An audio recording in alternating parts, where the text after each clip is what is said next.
27 तारखेला आमच्या एका मुलीवर विदर्भ अकोला मध्ये जो अत्याचार झाला त्याच्या बाबतीमध्ये महाराष्ट्रातून अखिल भारतीय भोई समाजाच्या टोटल अध्यक्ष आणि सगळ्या भोई समाजानं जिल्हेवाईक निवेदन दिलं। तसंच आम्ही आज संभाजीनगर येथे विभागीय आयुक्त साहेबाच्या ऑफिसला येऊन त्यांना पण आम्ही संभाजीनगर भोई समाजच्या वतीनं अखिल भारतीय भोई समाजाच्या वतीनं आम्ही निवेदन दिलं आणि ज्या नराधमानं 13 वर्षाच्या मुलीवर अत्याचार केला त्याला लवकरच्या लवकर फाशी झाल्या पाहिजेत अशी महाराष्ट्राच्या अखिल भारतीय भोई समाजाची अशी सरकारला विनंती आहे। आणि हे जे आम्ही पत्र दिलं लवकरच्या लवकर सरकारला कळावे की बा आमचा जो समाज आहे 50 ते 55 लाख महाराष्ट्रामध्ये भोई समाज आहे। एक तर आमचा गरीब समाज आहे, आमचा गरीब समाज कोणासंग खेटत नाही, काही भांडणं वगैरे करत नाही।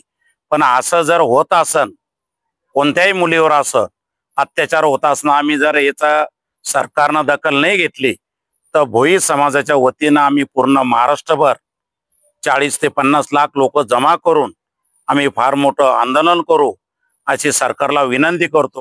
2 दिवसानंतर आपण ज्या लाडक्या मुख्यमंत्र्यांचं नाव घेतलं ते छत्रपती संभाजीनगरला झेंडावंदनासाठी 17 सप्टेंबरला येणार आहे। आपण याबाबत त्यांची भेट घेऊन त्यांच्याशी काही चर्चा करणार?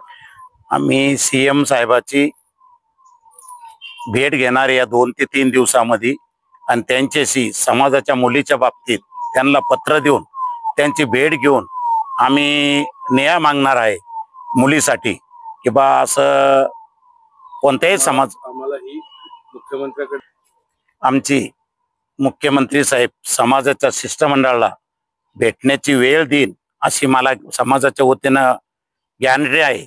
आणि लवकरच्या लवकर फास्ट ट्रॅकमध्ये केस चालावे असं मुख्यमंत्र्याला आम्ही विनंती करून आम्हाला त्यांच्याकडून मुख्यमंत्री साहेबांकडून आम्हाला आशा आहे की त्यांना आमच्या समाजाच्या मुलीला लवकरच्या न्याय करावे असं मी सरकारला आणि मुख्यमंत्री साहेबाला समाजाच्या वतीनं विनंती करतो।